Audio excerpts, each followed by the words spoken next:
Is it weird that I visit my dead teacher's grave every now and then, even though we weren't close? Emotional connections have rules of their own. It also might be symbolic. Like he symbolizes an ideal role model for you. You do you. No, it's not weird or inappropriate if you are there to pay respect to him. Based on what you have said, you mentioned that he was an awesome teacher, which is reason enough for you to visit, just like how people would visit graves of celebrities they don't know personally because they inspire them or whatever. Of course, maybe it also benefits you psychologically to pay respect to him, for example having had empathize with him regarding depression and then not reaching out when he was alive, etc.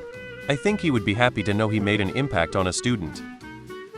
You have a right to grieve. This teacher meant a lot to you, so going out there to his gravesite probably helps you in a lot of ways you weren't expecting. I think it's great that you're allowing yourself to work through this and show him some attention he maybe didn't get when he was living. Seems like you're doing some hard emotional stuff. Good luck, and I hope you find some peace in doing all this. I once had a favorite teacher. Not only was the subject I liked, but because he was rather nervous, which I identified with. I didn't realize how much until he had to quit and get a job as a janitor.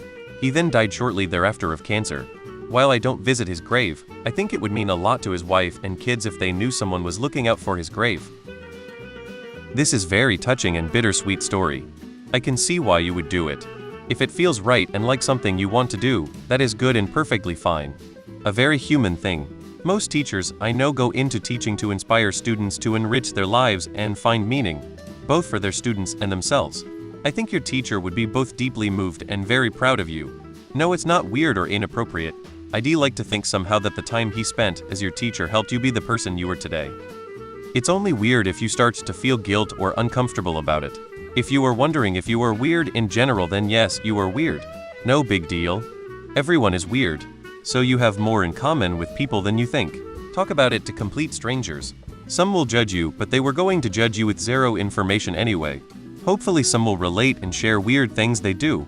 Now you are no longer strangers. You're not exactly friends, but these people will remember you decades from now. What you are doing is a coping mechanism. It's how you are learning to deal with stuff. This will make you a better person. And when your first love breaks your heart, you will have to learn a whole other level of coping. I hope you find good times, a little danger and good food. That's really all that this life is about. This is so emotional, like a fiction story. NGL kind of envious about emotional PPL cause my brain tends to think black-white, rationally. Yes, very.